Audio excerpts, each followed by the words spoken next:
Okay. Good afternoon, everybody. Forgive me for interrupting your conversations, but I think we are ready to begin. So welcome to the University of Edinburgh 3-Minute Thesis final. In a moment, we're going to begin with the streaming, but I just want to make a few announcements first, housekeeping style. We are online, or hope to be, very shortly, hence the very slight delay in getting started, which means that we are going to stick fairly promptly to time with the online audience.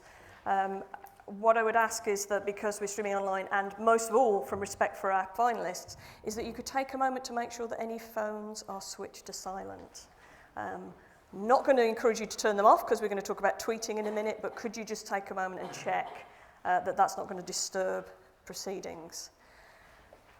This seems a little archaic to announce, but could I also ask that there's no flash photography? Does anyone do that these days? But yes, no flash photography, please. We're not expecting a fire alarm, so if you do hear one, the exits out of this room are very clearly marked, so leave the building as quickly and safely as you possibly can.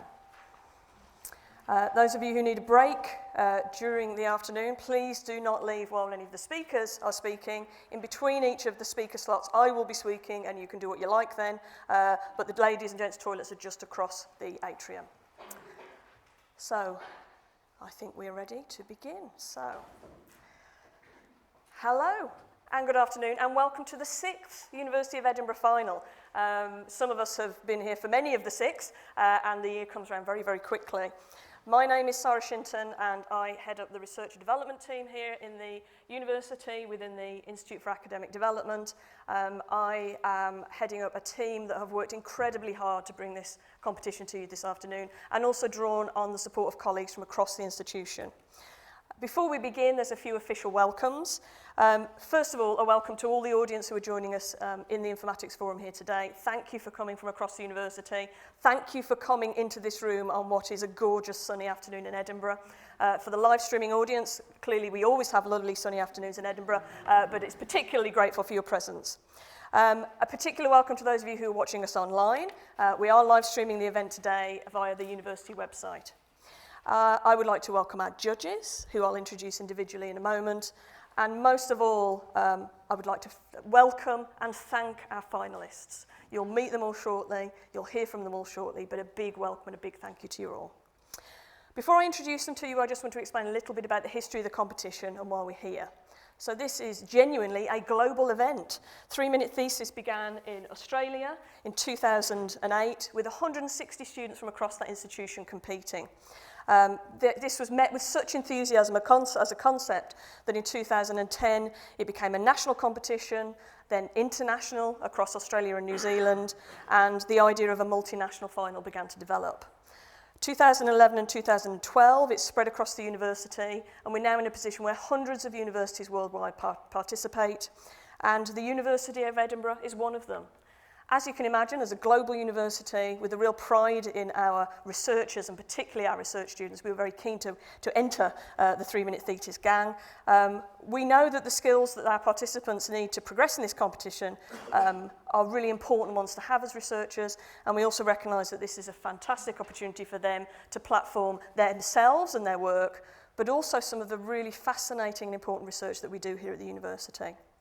So we've been giving them this opportunity for the last few years. In 2013, we ran our first event, which was very popular and has grown. And I'll talk during the afternoon about the journey that they've had to get to this final through various heats, drawing again on the support of many colleagues across the university. At the end of this afternoon, we will announce our winners, but it doesn't stop there. One of the great highlights of this competition is that the national final is held in Birmingham, which I'm sure you'll agree is God's own city and possibly envy of the world in terms of its beauty. Not quite the same as Edinburgh. So it doesn't end here, I'm afraid. One of you will be going forward to that competition in September. And it goes beyond that as well. This is a global competition. So since 2012, Universitas 21, which is an international network that we belong to, of research-intensive universities, picked up on the huge enthusiasm and creativity of its members and felt that this would work under their aim of building global citizenship and innovation. So our finalists will have the chance to compete in the virtual final in October. So you will be part of the judging this afternoon, so I just want to take you through the rules. So it's very simple. The 3-minute thesis competition does what it says on the tin. There are 3 minutes, and there is one slide. This needs to be done in a way that an intelligent audience, an intelligent lay audience, I see some of you smirking already at that. It's Friday afternoon and the sun is shining. An intelligent lay audience can understand. So you will hopefully, whatever your disciplinary background and interest, be thoroughly engaged this afternoon by the research that they've done. This is not about dumbing down though. These are difficult concepts, these are challenging pieces of research, and they have to explain to you the nature of what they are doing. There was a calculation done a few years ago by the University of Queensland where this competition began, and they thought that the average 80,000 word thesis would take about 9 hours to present in full.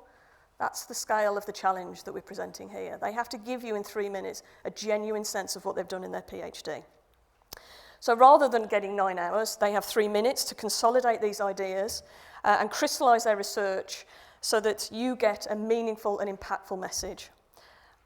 I think those of us who have PhDs or those of us who are doing PhDs, just take a moment to think about the scale of that challenge. It sounds simple, but it really isn't.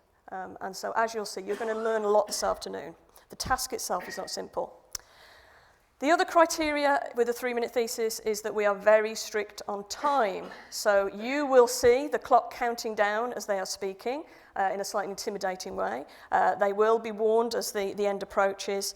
And also the judge's decision will be final. The clock will start when you begin speaking, but you only have 3 minutes from that point. If you go over the 3 minutes, you are automatically disqualified.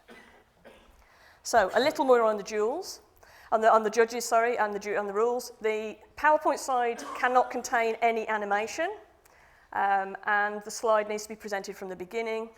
And the judges' criteria, and this includes you, is about comprehension and content, engagement and communication. So there are lots of different breakdowns of this and lots of things we want the judges to be listening out for.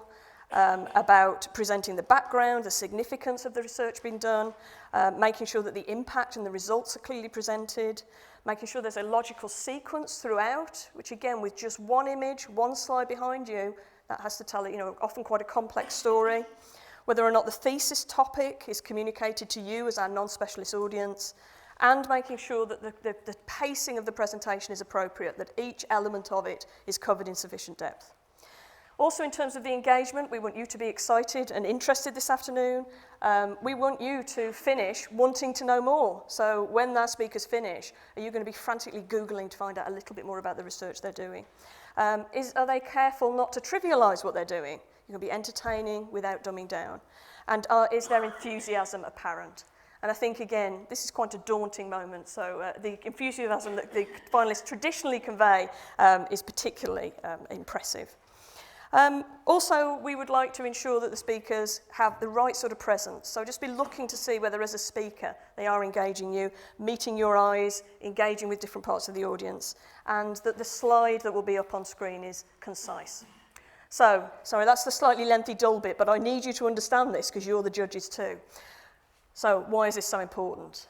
Well, the prizes are impressive. There's obviously the kudos, which is priceless. The chance to be the University of Edinburgh finalist, which we didn't know, meant that your face is actually splattered all around the university. So when you leave here today, make sure to look out for Ewan's face from last year, who now is to be found in various places around the university. So far not damaged by your colleagues. I think that's quite impressive. So first place gives you a chance to find other platforms for presenting your research, and you'll receive £2,000 towards an international conference. The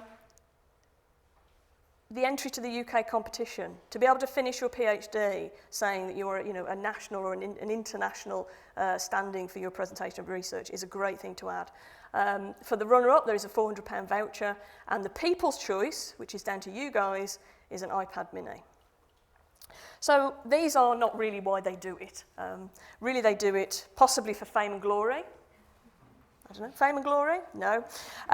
Possibly for the chance to improve their communication skills, possibly for the chance to have a bit of creativity. I think for many of them it's because they're just really passionate about what they do, and I think that's what you'll leave with, a real sense of how important our researchers think their work is. So, there's a few other people I need to introduce.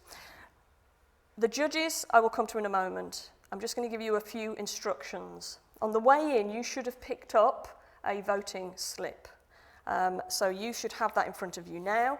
What I would like you to do at the end, when we break, when we've heard all the presentations, all the finalists, is to use the voting sheet, use the criteria in front of you. I say this every year, use the criteria to decide which of the candidates receives your votes.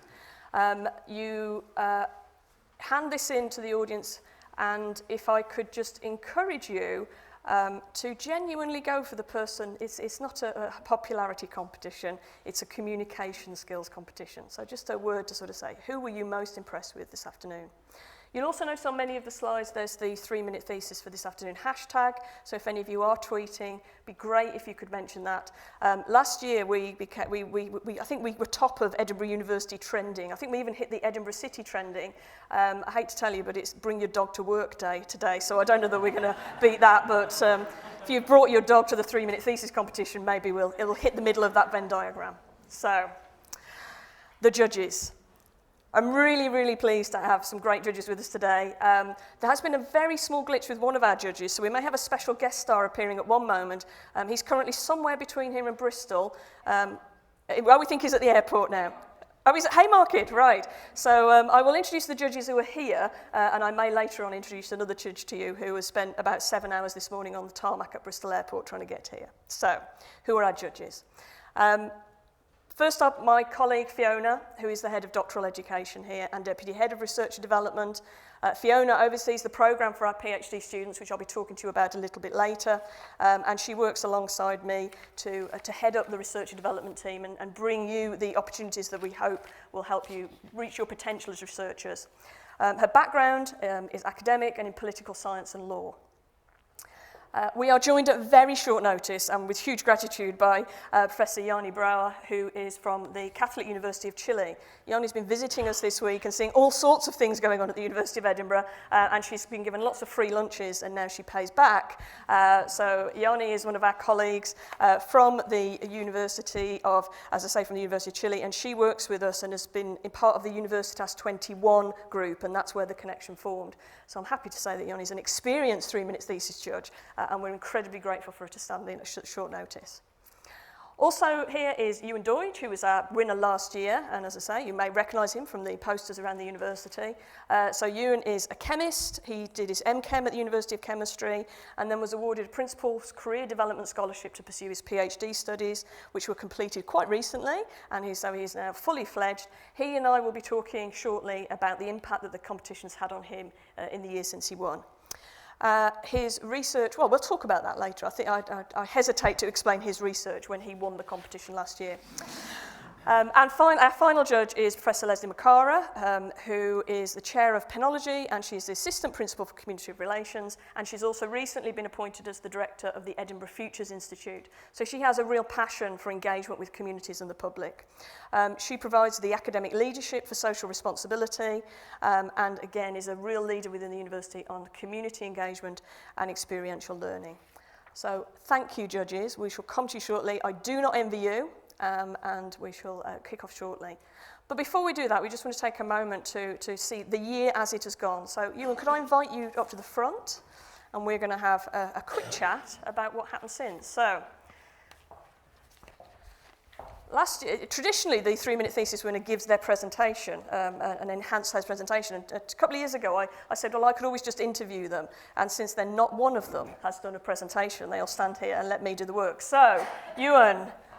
So, it's a year since you were in this room. Yep. Why on earth did you enter this? It's a strange one. So in previous years, you'll have seen people say, I've seen 3 Minute Thesis, I thought I might look at a few videos and see what's happened. It's so ingrained now in our research and development, you cannot avoid 3 Minute Thesis. So from there, I saw some videos online, saw they are amazing. Being able to condense all this information down into 3 minutes and still have it accessible to everyone is something I wanted to try. Fabulous. Part of that is also, it's a chance, uniquely I think, to be creative in what you're doing. Normally, if you're in a scientific discipline, you're quite constrained in the language you can use. This is your chance to be as creative as you like. Use all the language under the sun to communicate your work.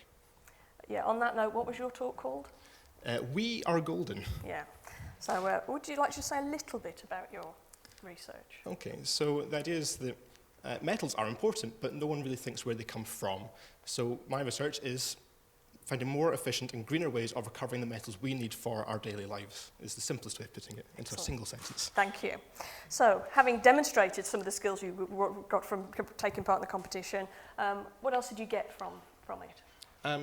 It's been do you mean skills-wise? Skills-wise, yeah.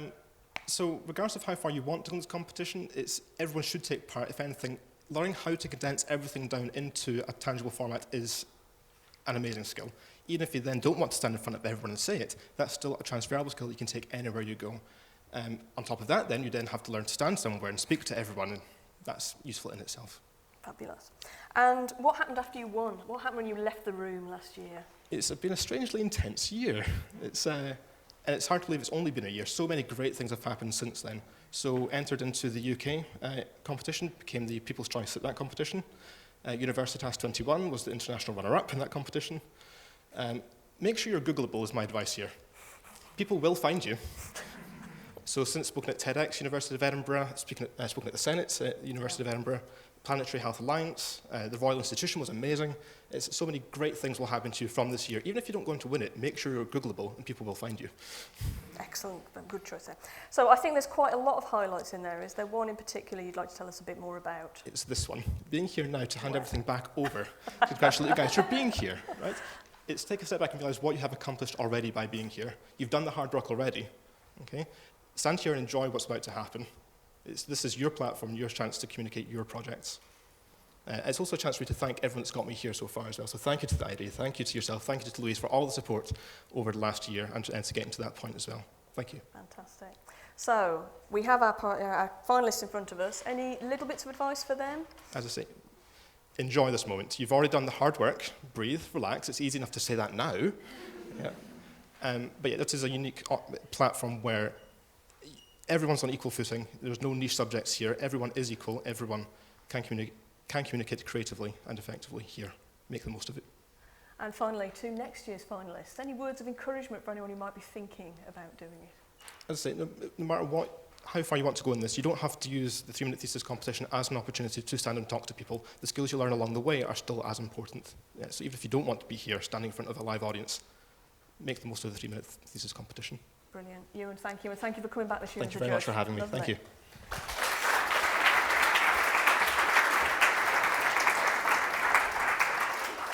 Right, so we are almost ready. I did warn the finalists that all this preamble is the worst bit of it. They're all just shut up and get on. So we are about to shut up and get on. So we are now about to move into the presentations. I'm going to take you through the running order.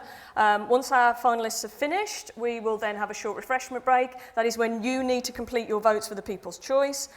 During that break, our judges will go away and deliberate in a secret antechamber somewhere in the university, and they will then come back. At 3:45, we'll announce the winners. Could I ask you please to come back just ahead of that so that we can do that very promptly, and then at 4 o'clock we will finish with suitable celebratory dancing and whatever else will follow. So I know that you will be, I've already warned you that you're going to want to know a lot more. I'm afraid there are no questions at the live final, but I'm sure that the participants will be happy to talk to you afterwards if any of you would like to hear anything. So, our participants. So, the running order for today. So, in a moment, I'm going to ask Fabio to come up to get us started, but it's just to do a final repeat of the good luck and the well done before anything else that follows. It's an incredible achievement to be here in this room, presenting as you are. I know that we've both said it, but please do try to enjoy it and enjoy everything that follows. So, it's time to begin. Are you all ready? Fabio, would you care to come up and join us? So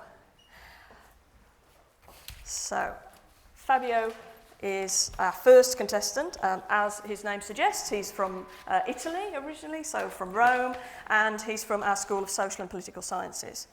His undergraduate degree in Political Science and International Relations was carried out in Rome, and his PhD looks at the barriers to the uptake and application of well-being indicators in policymaking in Scotland and Italy.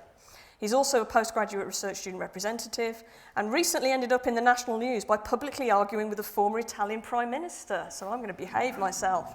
However, much more excitingly, he has also played the drums on stage with U2 in front of thousands of people with Larry Mullen Jr., who's the band's drummer, watching him play. He's met all the members of Coldplay, and so I don't think it will really... Yeah, so I wasn't quite sure how to take that one. They like it, that's fine.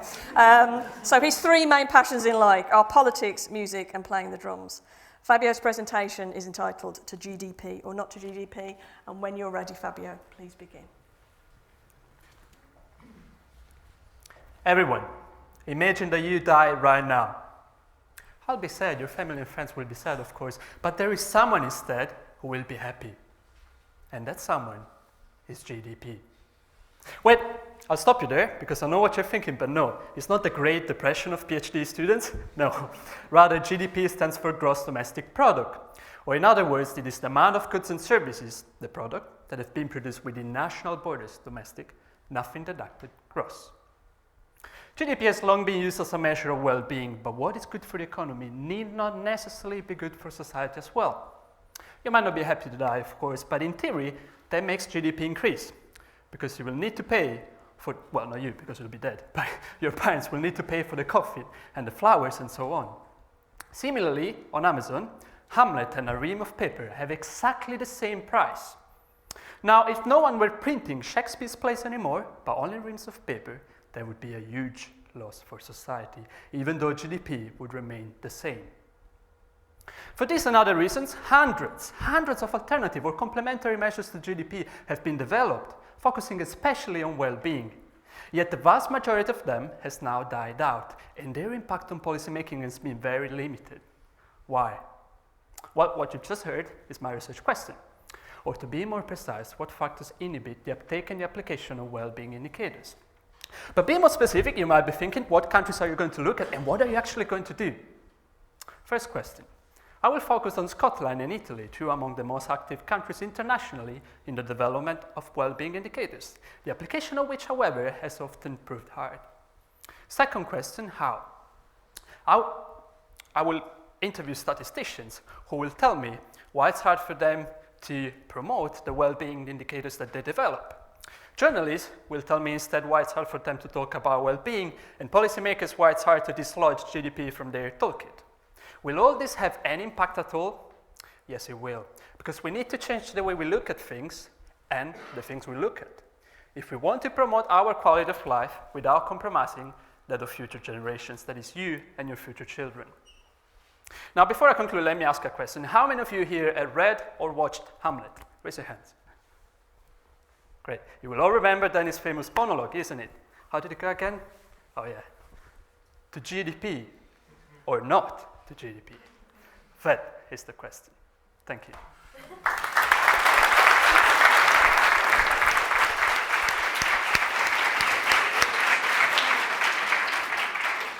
Fantastic. Fabio Battaglia, who is now the most relaxed man in the room. Thank you, Fabio, for getting us started in great style. In between each of the presentations, in order to give the judges a little bit of deliberation space, I'm afraid I have seized the opportunity to take control of the floor. So I'm going to give you a few little inserts in the interim. So to start with, I want to talk to you a bit about the long and winding road that our panellists have taken. In the university, we have a series of local heats which take place at school level. They then go forward to college-wide heats, which happen in the spring. And from each college, 3 finalists are selected to complete our university final. If I were to guess, it must feel like you've done this 100 times now, if not more. They repeatedly have done their presentations. This is a moment to thank all the staff who support and organise the college and the school heats in order to get them to this stage. As Ewan mentioned, the skills development along the way is also sort of worth mentioning. We, in the IAD, offer training to help our participants. So this in turn includes the preparation workshops, the slide design training, and a number of presentation peer review practice sessions. So I'd just like to take the moment to thank Ian Davidson, Alan Gore, and Michael Hargreaves, who are the trainers for the competition, again, have worked behind the scenes, as many of us do, to support our participants today. If any of you are already tempted to come and get involved next year, we hold an information session in November, but we'd be happy to talk to any of you. And if you've been inspired to take part, please do come along to that session and have a go. And if you know somebody who's a bit of a shy violet, who perhaps you think would do well at this, but wouldn't put themselves forward, can you nudge them along as well? You know, this isn't just for the big, shouty extroverts. This is for everybody, and we'd like to have a lovely array of researchers here. There are lots of other things that we do in IAD, as well as workshops. There are resources on our web pages to support our participants. There's a handbook. We have interviews with previous finalists. So there's a lot of information out there to help you decide if this is right for you and to inspire you. So if you are interested, it's time to put the date in your diary. Next year's final, I can't believe Louise has already booked this, is on Thursday, the 27th of June, 2019. We have booked here. We will see you there this time next year. And I hope that perhaps there's somebody in the audience who's thinking, maybe me, maybe next year. So if the judges are ready, we'll continue. So our next speaker from our School of Law is Vivek Bhatt.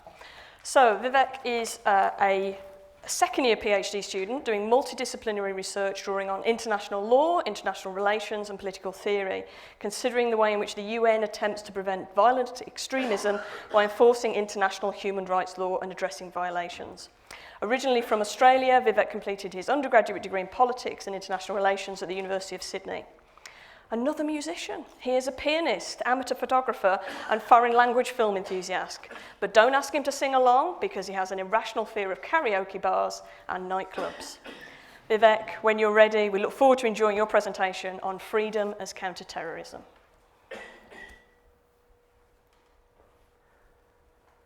My teenage idol was 24's Jack Bauer, a field agent with a serious cursing habit and an uncanny ability to foil terrorist plots, each time with only seconds to spare. Embarrassingly, Jack sparked my interest in researching counterterrorism. But today, I consider his character a symbol of the most common responses to international terrorism. Take, for example, the UN, the object of my current research. It has been involved in counterterrorism since the 1960s. 19 conventions and protocols have been concluded by the General Assembly and UN specialized agencies, each criminalizing a specific act conducive to terrorism. The Security Council, meanwhile, has been involved in a range of ongoing counterterrorism measures, most significantly the enforcement of sanctions against individuals suspected of involvement in terrorism. The UN's actions have, in short, been focused upon preventing and punishing attacks themselves. Meanwhile, the need to think about the root causes of terrorism was only explicitly acknowledged in the 2006 Global Counterterrorism Strategy. These past 12 years have seen the emergence of an argument that addressing violations of international human rights law might remove some of the conditions that lead individuals to join terrorist organizations in the first place. My thesis traces the emergence of this discourse through a study of both UN soft law documents and of the legal assistance the organization provides to its member states. Ultimately, I aim to critically analyze the political function of this discourse, exposing some of the ways in which it sustains particular views of the world. On one hand, looking at the root causes of counterterrorism provides an important counterpoint to the all-guns-blazing approaches advocated for by Bauer and his real-life counterparts. But on the other, we see that extremism and radicalism are always spoken of as threats emanating from the global south, from states that aren't developed or democratized or modernized to internationally acceptable standards. So, prevention becomes something we can do by giving others freedom. So finally, my thesis will contribute a number of important questions that might ground a more nuanced approach to international prevention. How, for example, might international human rights law shed light upon processes of radicalization in Western liberal democracies, particularly in relation to individuals who suffer unequal access to healthcare and employment opportunities, or have suffered discrimination at the hands of state authorities? Thank you.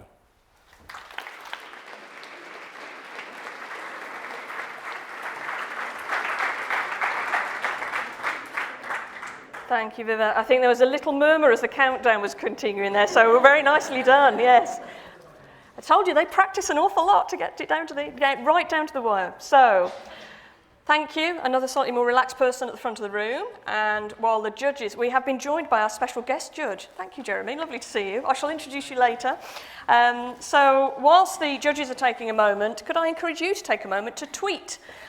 We are live tweeting throughout the final, and we'd really like to encourage you to do that, and our web streaming audience as well. World Wide Web and social media play a really important part in the competition. We're now in its 6th year, and online you can find videos of all of the finals that we've held so far on the university's YouTube channel. And at the moment we're at about 30,000 views for those combined videos, which I think is pretty impressive. It's not just your mum who's going to watch it, there is far more than that. Each finalist video typically averages about 1,000 views, so it really is a phenomenal way for your research to reach a broad audience and for you to use this as a platform for your own career. The final is live web streamed, we hope, and previous finals have had about 250 people watching, in addition to the more or less 100 of you that are in the room today. Last year's, as I said, last year's final hashtag it was one of the trending ones about Edinburgh, so it'd be really lovely if we could do that again this year. And so you can really see how the competition reaches far beyond this building and this university. For those of you who tweet regularly, we'd encourage you to keep an eye on the 3 Minute Thesis worldwide hashtag 3MT. What we found in previous years is that the more active social media there is around each participant, the better they do, because they really do raise the profile. So I'd encourage you to come back to it when we reach the final as Edinburgh, and to come back again. So, if the judges are ready, we will continue. So, can I now call Circa Gilroy up to the stage with a rather intriguingly entitled "A Sandwich Eats the Man." She is from the School of Informatics, so on home ground here, in her 3rd year. Originally, Circa is from Cork in Ireland. She did her first degree in mathematics at the University College Cork, and her PhD is looking at probabilistic models of graphs. We can use graphs to represent the meaning of sentences, and in her PhD she tries to formulate mathematically how to use graphs in applications such as the automatic translation of languages. Yet again, another musician. I feel a 3MT band coming on. I don't know about the rest of you. So Circa also enjoys playing the piano, and her fun fact is that she has 36 first cousins. I hope they're all here voting for you. So Circa's presentation is entitled "A Sandwich Eats the Man." I assume it's safe to say that many, if not all of you, have interacted with the computer. And specifically, I mean that you've used your language to interact with the computer while hoping that it will understand what you're trying to say. We all know Google Translate and how it can go horribly wrong sometimes, like in this example, which I'll come back to later. But how do these systems actually work? Well, Google Translate works by examining lots and lots of examples of sentences that are translations of one another. So for instance, they can use the proceedings of the European Parliament, which has transcripts of the same content in 24 different languages.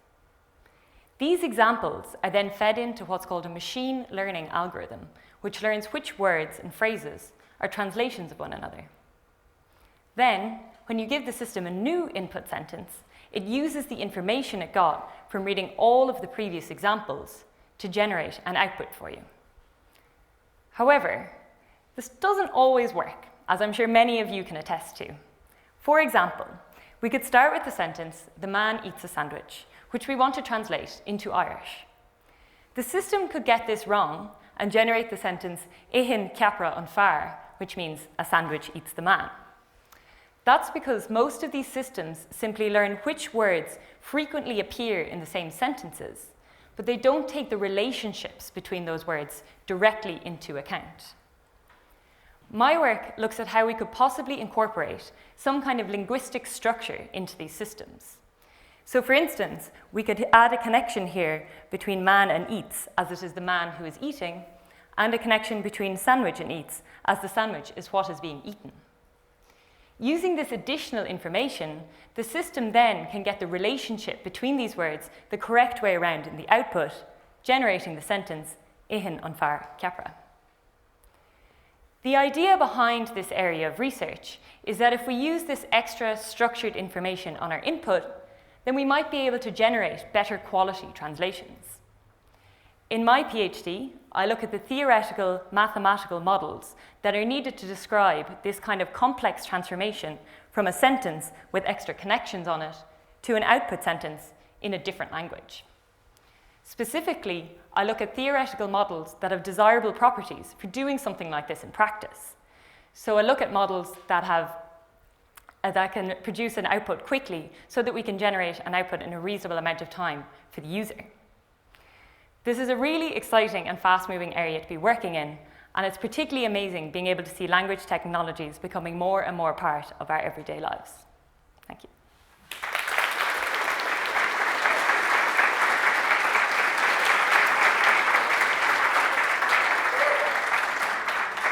Fantastic. I think the home crowd liked that one, so thank you very much. So, another moment, just a pause, and anybody know what these are collectively? Heroes, very good. So, these are our finalists, who are absolute heroes. I'm sure you're already feeling admiration. We're not quite at the halfway point yet, but just feeling admiration for what they've achieved. We are going to celebrate their success here, but I just want to take another moment to note the success that Edinburgh has on the national and international competitions. We really do have a great track record on this. We are the most successful university in the British competition. We have had finalists in 3 out of the 4 finals. We have won the People's Choice Awards twice, more than any other university. And I think that's a real testament, not just to our researchers, but I hope also to the preparation and also the commitment that we show as an institution to this. So whatever happens after this, we've got great hopes. In 2016, Maddie Long won the People's Choice Award at the UK competition and took the opportunity then to speak at the Faraday Lecture Theatre in the Royal Institution. Ewan spoke about some of the opportunities that it opened up to him. And in 2014, Emma Hodcroft again competed in the UK final and went on to the Universitas 21 competition where she came 3rd in the People's Choice. So this is just a beginning for you, and as Ewan said, there are many opportunities that follow, but also just a moment to sort of acknowledge the heroism of getting to this point and standing up. So again, we are ready to move on. So Owen James is our next speaker. So Owen, if you're ready. So Owen works in the Centre of Clinical Brain Sciences and is a 3rd-year PhD student researching the development of human stem cell-derived in vitro models of myelation in order to support the identification and validation of compounds that promote repair of the myelin sheath damaged in multiple sclerosis sufferers. Owen originally studied biomedical sciences at Newcastle University, and you won't believe this, folks, he's a keen trumpeter. We're getting there. We could do with the bass, I think. We'll see. So he's a clean trumpeter. He plays in orchestras and makeshift bands around Edinburgh, including our new one, and enjoys rock climbing, cycling, and travel. Owen's presentation is entitled Human Myelin in a Dish.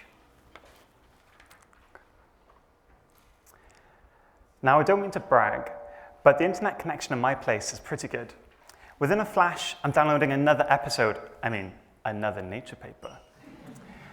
We're so used to quick connections that we get frustrated when streaming isn't instant. Imagine then how frustrating it would be if the buffering speed of your brain was impaired, not being able to process things quickly, feel, or move properly. This is the reality for someone with multiple sclerosis. Just like an internet connection, our brains are made up of wires and connections too. And like a copper wire, the cables in our brain also have insulation wrapped around them in the form of myelin. And it's myelin that determines our brain's broadband speed. With it, messages can travel up to 100 times faster than along a cable with no myelin. So it can make a big difference if our myelin gets damaged. Multiple sclerosis is the leading cause of acquired disability in young adults. And here in Scotland, we have amongst the highest prevalence for the disease worldwide. In MS, the body's immune system goes rogue and attacks the myelin, leading to compromised signaling speed, but also to neuronal death. This damage can be repaired by laying down new insulation onto the exposed cables. But ultimately, in MS, this process fails, and there are no treatments available to promote remyelination. What's needed is a human model system to study myelin formation and translate these studies into effective therapeutics. I'm using human stem cells, the building blocks of life that, given the right ingredients, can be made into any cell in the body. We can make neurons and the cells that make myelin, oligodendrocytes. But no matter how these cells have been sandwiched together in the past, nobody has been able to generate proper human myelin in a dish. During my PhD, I've developed a brand new model of myelination, where human stem cells are grown in a 3D sphere. These bundles of cells can be grown for several months in order to mimic the development of the human brain. In this 3D environment, oligodendrocytes interact with the nerve cells in a functional way. They grab hold of and tightly coil around the cables to form real myelin. This means that for the first time, we can ask whether certain drugs actually promote myelin formation in a human system. This will aid the expensive and inefficient process of drug discovery, help bring an MS therapy closer to the clinic, and bring superfast broadband back to MS patients. Thank you very much.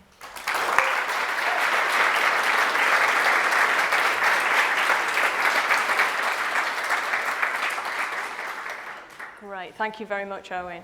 So again, a little 2-minute interlude. So I'm going to give you, in the 3-minute thesis, some 2-minute training now. And so the thing that I'd like to talk to you about is about how things like this really will have an impact on the careers of the researchers who are sitting in front of me.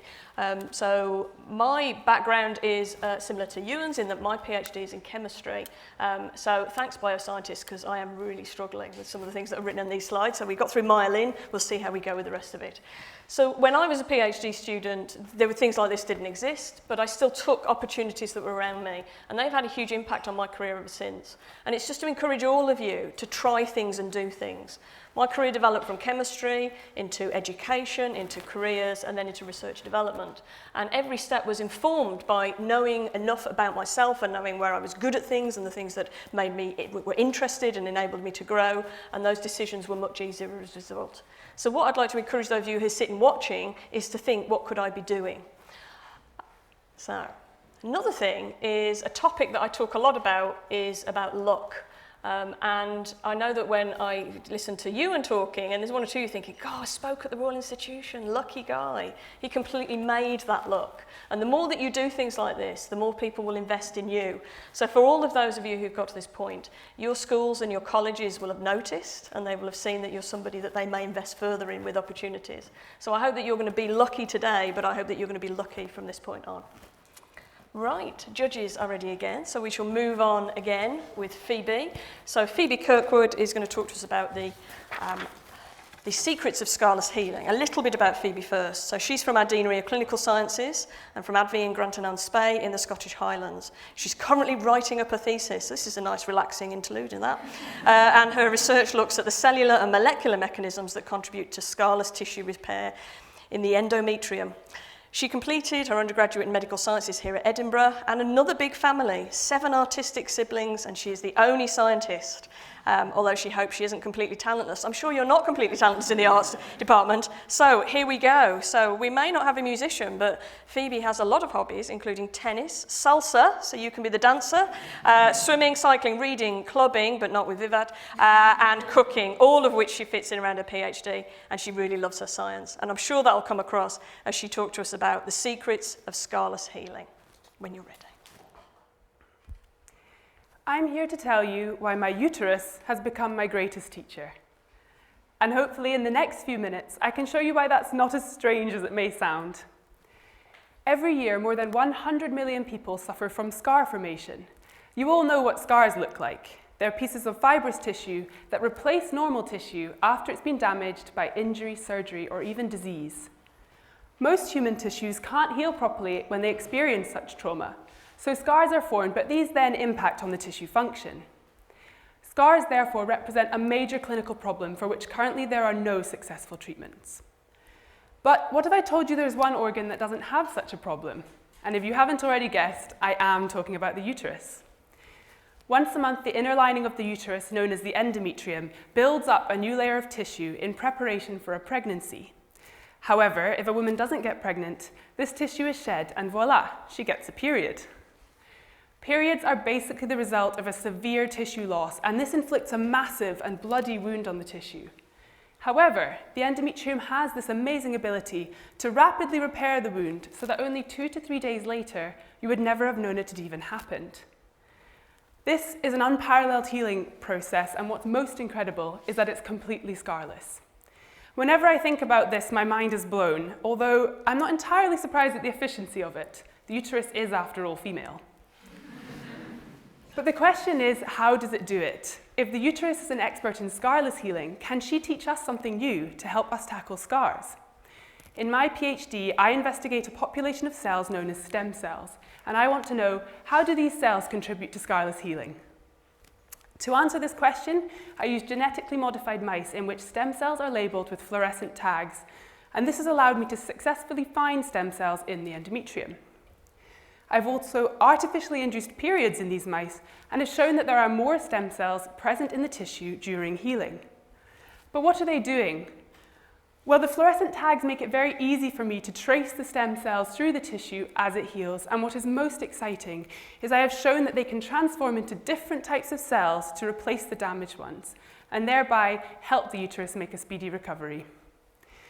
These exciting new results are opening the doors to understanding how stem cells in the uterus are essential for scarless healing. And can you imagine if one day we can take this knowledge to harness their activity and help treat or even prevent scar formation in these other tissues of the body? So I hope this explains why my uterus has become my greatest teacher. As a student, I would like to walk into this classroom and just listen to what looks like a truly inspiring lecture. But as a scientist, I know it's not that simple, and a little more work needs to be done before the uterus truly lets me in on the secrets of scarless healing. Thank you very much.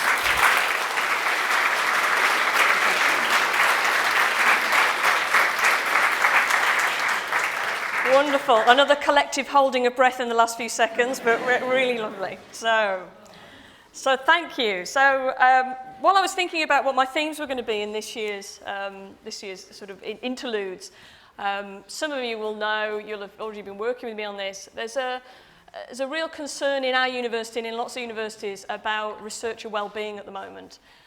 We are receiving almost daily reports at the moment about the fact that many PhD students are suffering from anxiety and mental health issues, academic staff, the same, postdocs as well. And so this is one of the priorities that we're going to have in research and development in the next year, and I'm already working with some of the people in this room to try and make that happen. I mention this because we've talked all the way through today about how doing this competition builds possibilities and gives you great confidence. And it is important that as a PhD to acknowledge that. Those of us who have our PhDs, I think, would agree that it does give you an inner confidence, the feeling that if I did that thing, I can probably do this next challenge. But that is not meant to translate into a rhetoric that gets anybody to feel that this is really hard and it should break you, because it absolutely shouldn't. So I reworked this slide slightly, and I think that that's a feeling that we have, those of us who support you in your PhDs, that the thesis itself is a way to really reach for the stars. But those of you who are facing that challenge at the moment, can I just say that there are lots of us in the university who would like to help you. If any of you would like to help us in coming up with better strategies to support you, to help us understand what these challenges are and how we can perhaps take a little bit of the sting out of them, we'd be absolutely delighted to do that. And watch this space. In 2018-19, I hope that support for researchers will become a lot more visible. So, we will continue. So, Danielle is our next speaker. And we couldn't really have improved the timing of this much because at the moment it is Motor Neuron Disease Awareness Week. And so I'm delighted to welcome Danielle, who is a third-year student from the Centre of Clinical Brain Science. She's undertaking a Scotland-wide study into the clinical and genetic characteristics of motor neuron disease, aiming to identify the factors which might bring us closer to treatments for this disease. Originally from Glasgow, she studies her undergraduate degree in medicine at the University of Glasgow, and here we go, she was a member of the Lucy Lintott MND Scotland Choir and made the Christmas charts in 2017. I think we have our new Christmas #1 with you guys, so we should be doing that later. I also hope that somebody from Motor Neuron Disease Scotland might be in the room supporting her. The role that we play with charities, organisations, patient groups, industry, all sorts of things, the stakeholders in our research are also really important. So if you are here, welcome. And if you are tweeting, please do use the MND hashtag as well. So Danielle's presentation is entitled Stratification of Motor Neuron Disease in Scotland. Just over a year ago, I found out that Gordon Aikman had died. Gordon, the young guy in the picture, was diagnosed with motor neuron disease, or MND. MND is a rapidly progressive neurodegenerative disease affecting muscles and cognition, for which there is no cure. Gordon campaigned relentlessly for MND in Scotland and was also an advisor to my PhD. He was diagnosed when he was 29 and died aged 31, about the same age as many of us here today. So Gordon gave my PhD a very personal meaning, and over the next few minutes, I'm going to update you on his behalf. So first of all, what's the impact of MND in Scotland? We did an epidemiological study, and we now know that about 200 people are diagnosed every year, but only about 400 are living with the disease at any one time, reflecting the terrible prognosis. In fact, since I started my PhD, over 600 people have died. The incidence has increased by 1/3 compared to Scotland 20 years ago, and is more than double that of other Northern European countries. So what is driving MND in Scotland? And that's my main research question.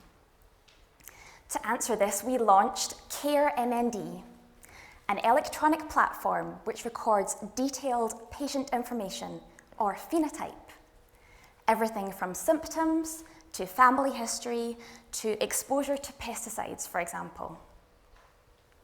Another factor thought to trigger MND is genetics, or genotype. We found that almost 2/3 of familial MND can be explained by these two genes here in blue. But what about the grey area? What about the unknowns? During my PhD, 338 people have donated a DNA sample so that we can find out much more about this using a detailed panel of 50 genes. By doing this, we'll be able to stratify patients by phenotype and genotype. And why? So that we can undertake targeted drug trials in the near future and bring much needed hope to patients and their families. Coming back to Gordon. As you can see, he was the catalyst for this whole system. I believe that he has changed MND in Scotland beyond measure and has made things better for those who follow. Thank you.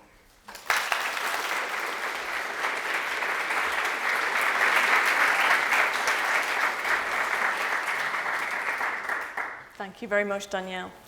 Right. I hope that what I've just put on screen is a familiar sight to many of you. It's the lovely IAD brochure for our doctoral training programme.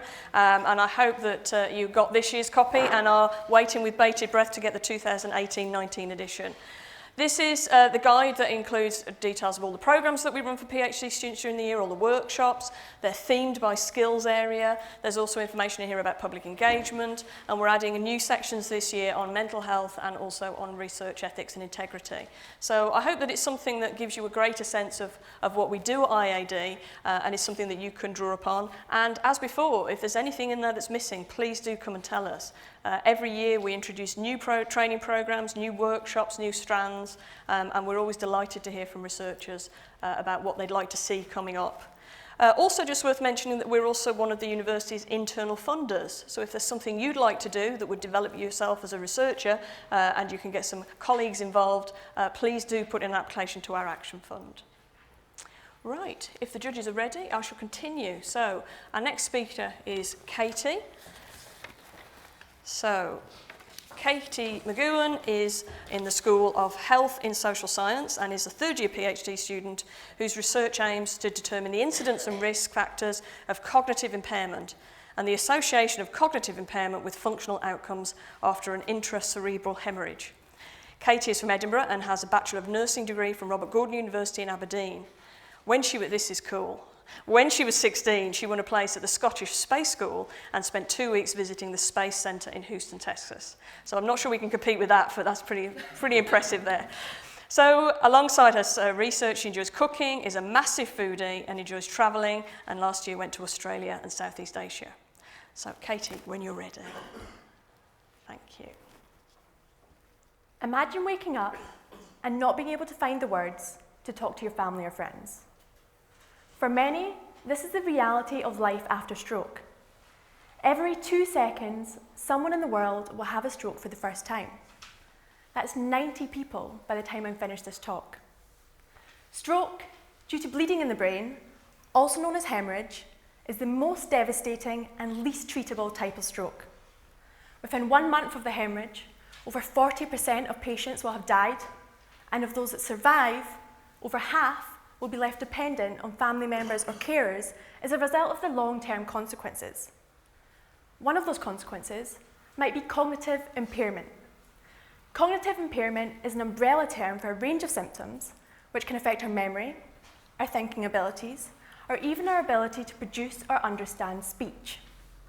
Now, stroke and cognitive impairment are closely related. However, most research in this area has tended to focus on patients who suffered an ischemic stroke, which is where a clot forms and blocks off blood supply to part of the brain. This is where my PhD comes in. Survivors of stroke due to hemorrhage were given the opportunity to take part in a detailed assessment of their cognition at 6 and 12 months after their stroke. In addition to simply looking at the frequency of cognitive problems, participants were also given the chance to have an MRI scan of their brain, which we can use alongside their past medical history to look for potential risk factors. However, this isn't the full story. Very little is actually known about what diminished cognitive function means to someone that survived a stroke. As such, I decided to carry out interviews with a subgroup of participants to find out whether their cognitive problems interfered with their day-to-day lives. What I found was that, despite many of the participants having other problems, for example, with their mobility or mood, it was the cognitive impairment that was often the biggest thing to happen to them. Now, no matter whether the participant was having to relearn how to say their wife and kids' names, or in one case, learn the skills needed to get back behind their DJ decks, it all took hard work, determination, and a really good support network. However, not everybody has this. Although rehabilitation services in the community were available for most, many of the participants simply didn't find this enough. We need to do better. Patients need to feel empowered through tailored support and improved rehabilitation if we're to get them back to doing the things that they love. This is why research like this is so important. I'm hopeful that we can use this type of information to develop services so that more people can find their voice and get back on their feet after stroke. Thank you.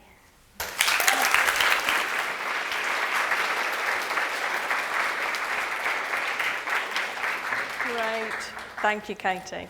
So, another short interlude, and I just want to put up a quick photograph of Soapbox Science from this year. So I don't know if any of you have been involved in the Soapbox Science. I put it up as an example of one of the many public engagement opportunities that we try and facilitate through IAD. So this happy crowd always meet I think it's the first weekend in June on the Mound just outside the National Gallery. No matter how hot and sunny it is for the rest of June, it is never hot and sunny on that day. I've been every year. It always rains. Relentlessly, unbelievably, and yet we still manage to attract often, people will stand around for 20, 30, 40 minutes listening to the research that's been described. So that's a pretty hardcore form of public engagement. There's also stand-up comedy, if any of you are feeling brave, if this isn't quite hardcore enough for you. We have a link with the stand-up comedy club in Edinburgh, and you can do stand-up comedy.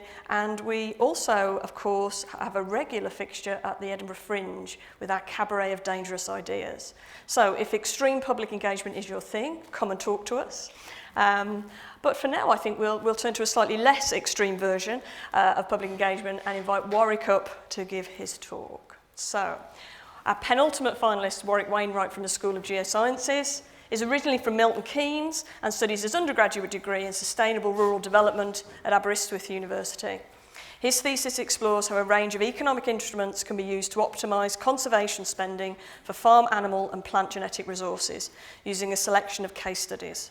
Warwick is also an avid fisherman and what he claims is a not-so-good rock climber, so no escaping today. So Warwick, when you're ready, if you come forward and we'll start. Tell me, how many of you consume meat or dairy products? Almost everyone. Globally, we consume around 300 million tonnes of meat and 800 million tonnes of milk annually from livestock. But just a handful of our 9,000 livestock breeds contribute towards the majority of this production. So why do we rely on so few breeds for production? Why is this bad for global food security? And how may we intervene to increase breed diversity? To address these questions, we have to understand the economic and technological drivers that have shaped our livestock sector. Back in the 1800s, thousands of breeds were used for commercial production. These reflected the different geographies of farm landscapes, and this diversity is important because it enables us to increase yield. In the 1900s, new technological infrastructure and transportation mechanisms meant we could disseminate genetic material from just a handful of top-performing animals to farmers all around the world. Today, this is evident where around 90% of the UK dairy herd is Holstein Friesian genetics. Unfortunately, this has resulted in the decline of our native breeds, and around 80% of the UK's native breeds are now at risk of extinction. But there are conservation schemes for the preservation of rare breeds. Could they be done differently? The answer is almost certainly yes. And it seems clear to start by exploring how these schemes could be made more cost-effective. My economic models suggest we could conserve more diversity with the same conservation spending simply through better targeting of financial incentives. This means targeting certain types of farm system, certain farm species, and specific breeds. By doing so, we can ensure investments in diversity are maximised relative to the cost of capital. Looking to the future, there are three key drivers that are likely to impact the future of livestock production: the need to reduce greenhouse gas emissions, global population growth, and climate change. Brexit creates an opportunity to modify rural policy and have more integrated and structured approaches to conservation. We therefore need to be clear how breed diversity will feature in the future fabric of our countryside. Thank you.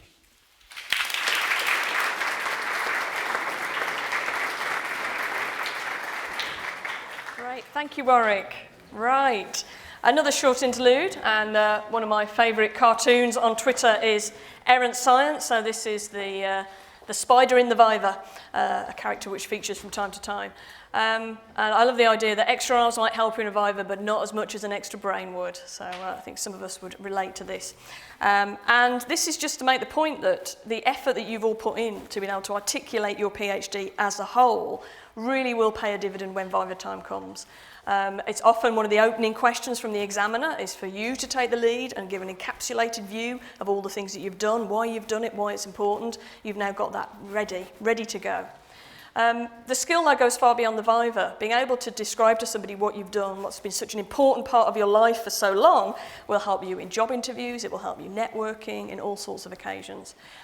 So I would just, again, thank you for engaging, but this is one of the little rewards that we're going to give you back, the fact that you've now got a lovely, fluent way of describing your research. Being agile in your communication style and having a range of strategies is going to suit you in the future. And I hope that come Viva Day, there'll be a few fewer knots than there might have been otherwise.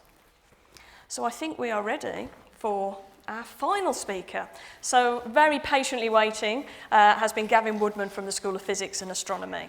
So Gavin is now in his second year, and his research uses density functional theory, which I'm sure I don't need to tell you is a method for doing quantum mechanical calculations to predict how high pressure will change band structures of thermoelectric materials and improve their properties. Gavin studies his undergraduates here in mathematical physics at Edinburgh and also enjoys hiking, camping and playing murder mystery games. And the punchline of the whole 3-minute thesis competition is that we finished our lineup. Gavin can play the bagpipes. So there's more, because he's also going to talk to us about Beto thermoelectrics through high pressure. Gavin, when you're ready, step forward and begin. Thank you. Imagine a car engine after a long drive and the heat coming off of it. All of that heat, all of that energy is being lost to the air. Some estimate that 60%, nearly 2/3 of the energy we use gets wasted as heat. Now, with climate change, finding a way to capture that energy is of vital importance. Thermoelectric materials can do this. When you take these materials and you apply a temperature difference across them, then the electrons want to flow from the hot end to the cold. And this thermally induced electric current can be used to power a circuit, turning heat directly into electricity. Now, these are already used. One example is in spacecraft, where they take a lump of something that'll be hot for a really long time, like plutonium, attach these thermoelectrics around it, connect some wires, and you have a generator that can be scaled to whatever size and shape you want. And because there's no moving parts, it's exceedingly reliable, which is important because it's quite hard to fix something once you've shot it into space. The problem is, these materials are not yet efficient enough to be commercially viable. We need to make them better. And so we have to understand, how does this effect come about? What causes it? The answer is quantum mechanics. Now, to many, quantum mechanics is just some confusing theory, but to a physicist, it's a toolbox. And if we know how the atoms are arranged in our material, then we can use quantum mechanics to calculate exactly how the electrons will flow through it, predicting the size of this effect. And what we found is that when you squeeze these materials, and they're tens of thousands of atmospheres of pressure, then you can significantly improve their thermoelectric properties. And so that's what I do. I start on the atomic scale and predict how to improve the materials of the future. Thank you.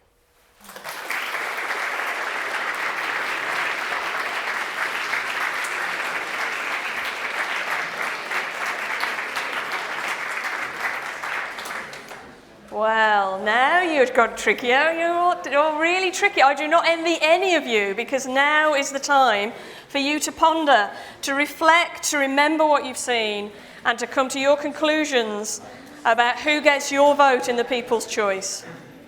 So could I ask that you complete your forms? We now have time for a refreshment break, and we'll be back in here. Could I ask you to come back in just before 3:45 so that we can begin the announcement of the winners? A final chance before you all run away to thank our presenters. So, well done, finalists.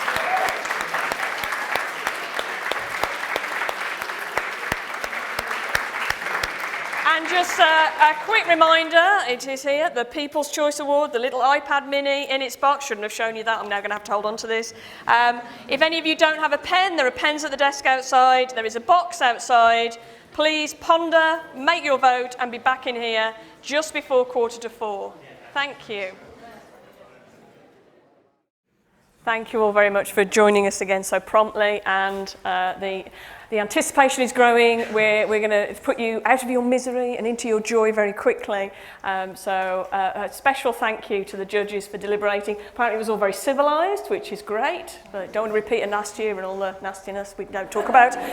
So I'm delighted to say that we have a decision. I also thank all of you for your votes, the People's Choice we also have a decision on. So I'm going to hand over to the chair of our judging panel, Dr. Fiona Filippi, to announce the winners. Yes, I wasn't sure I was a chair actually, but you are. Apparently I am. It was a great thing actually to be a judge and to see wonderful presentations today. You all did extremely well, and it was difficult. It was difficult to choose a winner. It was difficult to choose a runner-up, and really, we would say that you were all winners, but we do have to choose one. So it is with great pleasure that I announce our runner-up. Will we do runner-up first? Runner-up is this one. Owen James.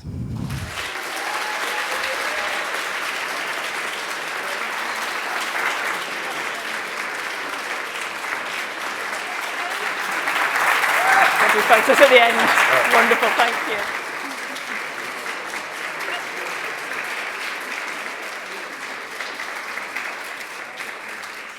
A lovely smile, thank you, Owen. I think that a beam of joy, so thank you very much. We're going to do photographs at the end, so I imagine there's quite a few of you here who would like to take photographs of our winners. So at the end, once we've done all the announcements, we'll get you all up and we'll have the photography moment. So Owen, thank you very much. Have a sit down. People's Choice. Okay, and our People's Choice was Gavin Woolman.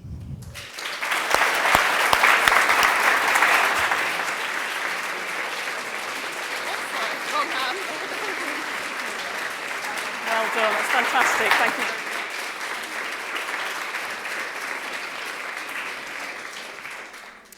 And that just leaves the winner, Phoebe Kirkwood.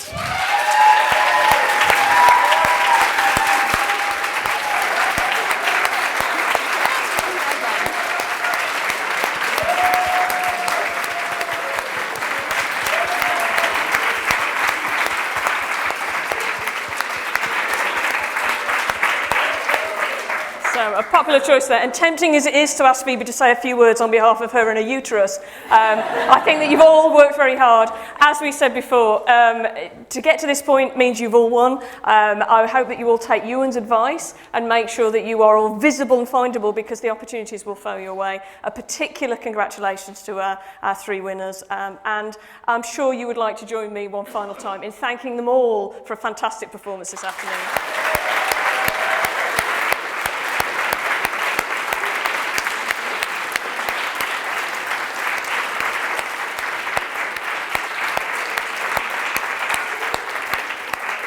So to round up the afternoon, we're going to take some formal photographs at the front with our judges, and then you are all welcome to come and take photographs with your friends, your colleagues, your students, and to enjoy this moment. So again, well done, and thank you. And we will see you all next year. Thank you.